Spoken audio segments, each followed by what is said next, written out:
It's coming from above, it's covering my car, even engulfing my precious grill. Pollen came back with a vengeance this year, and I, for one, am terrified. This past weekend, Atlanta broke its 35-year pollen record, twice.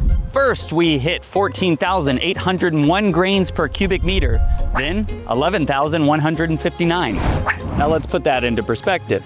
Experts like my allergists say that any pollen level above 1,500 grains is considered extremely high, so we're currently looking at about 7 times the extremely high level.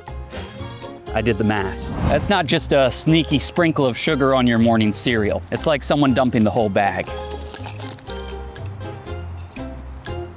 So why are we getting hit with such a plethora of pollen? Well, for starters, some good news. Atlanta has the largest tree canopy of any major US city. Hey! But unfortunately, that also means we've ended up with about 25 tree species that release pollen. Oh! Yikes. And then there's climate change, that old pal that won't leave the party, even after you ask him very nicely many times. Pollen seasons in Georgia used to last weeks, which for a highly allergic Georgia boy like myself were the worst weeks of the year. Now they stretch on for months due to rising temperatures, changes in precipitation, and more carbon dioxide in the air.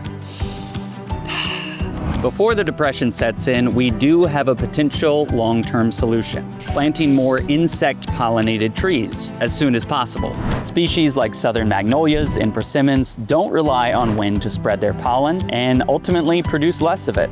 Plus, we might end up with more fruits and flowers. Aww. But for now, I recommend grabbing some tissues because spring in Georgia is just getting started.